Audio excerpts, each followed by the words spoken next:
Day, mga ka-farm, mga ka-agri, mga kabundok, kabukid. Ngayong araw po ay magpapiling up po tayo ng ating ulingan dito sa ilalim. Ito po. Ito yung ating mga kahoy dito. Estimated po natin na hindi po ito bababa sa akin si Sakos. Pag ito ay nauling po lahat. Medyo malalaki po kasi ito hanggang dyan sa kabila. Yan po. So ipakita natin sa inyo itong gagawin natin. Kung bakit ba ganito, kasi may mga questions po ito kasi mga ka-agri. Itong design po natin ay tunnel type. At may nag-comment dati sa atin bakit pa natin ginagawang tunnel type, maghuhukay pa, plus pa na trabaho yan, mahirap daw maghaon. Sabi ko tama na naman yung kanyang sinasabi. Pero po kasi ito lang po yung pinaka na paraan na pwede natin gawin. Dahil po nag-i-extract po tayo ng wood vinegar. Yun yung pinaka-reason.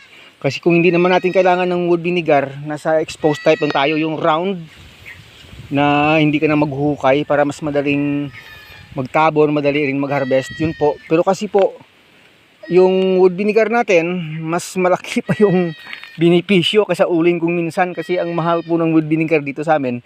So kailangan po ganito yung pag ano natin, pag staging natin or pag piling ng ating kahoy. Papakita po natin sa inyo yan via time lapse po. Ito po yung kawayan na yan ay may butas na po yan mula sa dulo hanggang dito sa dulo. Diyan po kasi dadaan yung ating pag-fire up. At dito po maglalagay lang po tayo dito ng mga maliliit na kawayan, yung very dry, at saka yan po mag-piling na dito. Lagyan na ng mga dry na mga maliliit na kahoy hanggang sa malaki, hanggang sa mga malalaki na yan. Kasi po super dry na yan. Kasi matagal na yan kahoy, mabilis lang yan po yan mapaapoy. So yan po ipapakita natin sa inyo mga ka-agri kung paano ba yan ginagawa.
Mga ka-agree, mga kabundok, currently po ay yan lang muna. Ginuto na tayo ng gusto. Ang importante ay na ilagay na yung lahat ng mga dambuhalang malalaki. Tig 60 kilos, 70 kilos yung iba, 50 kilos. Para po ay mamayang hapon or bukas ay mailagay na yung ibang mga hindi na masyadong malaki. Palagay mo sa agree, abutin ng ilang sako kaya kung maganda yung pag-uling. 16 to 18. 16 to 18. Pag hindi maganda pag-uling, 20. 20. Hindi na nga maganda, 20 pa. Grabe talaga. Yun po mga ka-agree, yun po yung dahilan kung bakit ginawa natin tunnel type. Talaga, para ano po, bakit daw sir? Bakit daw tina-tunnel type at nilagay ng mahabang tambutso? Ano yung ibig sabihin? Above surface kasi yung uling pag ganyan kalalaki, hindi yan talaga mauuling lahat. Oo, hindi daw mauuling lahat, masyadong malalaki. At saka ano pa yung isang motibo natin? Bakit ganon? Secret. Pag mayroong kukunin talaga maliban sa uling. Sige po mga ka-agree, maraming salamat po. Hanggang dito na lang muna itong ating video dito. Nag-filing lang po tayo ng tunnel type na pag-uuling. Pakita natin sa inyo ulit mamaya. Ngayon na rin yung pagdadaanan ng ating apoy. Ito na po yun. Yan. Yung kawayan na yan. Pero gagandahan pa natin yan mamayang hapon. Dalagay pa natin itong iba. Kasi ginuto na tayo ng gusto. So maraming salamat po sa inyong walang sawang pagtangkilik sa ating mga video. Kulang pa yung kanyang tambutso.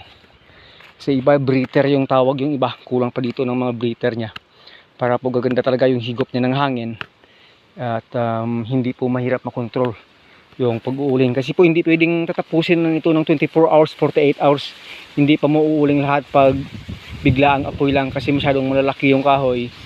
Hindi po mauuling lahat, kaya dapat dahan-dahan yung continuous kahit mag 3 days pa. Importante po mauuling lahat yung malalaki na yan kasi mabigat pa sila kay sa akin. 60 kilos, 70 kilos yung isang putol na yan. Dried na po yan. Kung bagong putol po yan, abutin po ng 70 up to 90 kilos bawat putol yan. So maraming salamat po. Hanggang dito na lang po Agritechnics TV. Hanggang sa muli.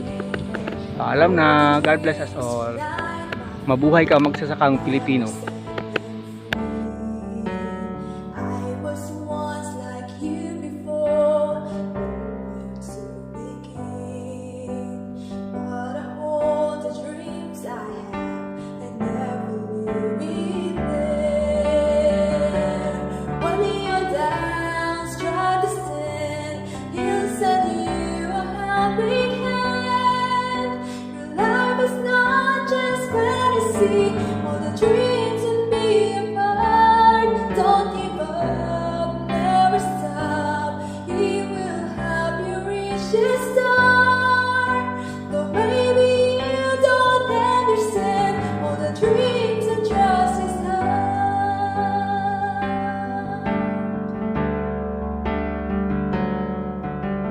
Dark storm on horizon, approaching over you. Never be afraid, my friend. Somebody loves you so. I'll be there, just call my name. I will never fail. Hold on tight, just say a prayer. I'll never leave you there. When you're down, strive to stand. He'll send you a helping hand. Your life is not just fantasy, all the dreams and be apart. Don't give up, never stop. He will help you reach the star. Though maybe you don't understand all the dreams and trust His heart. All the dreams and never let it go away. The very things you I can say.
dreams and be apart. Don't give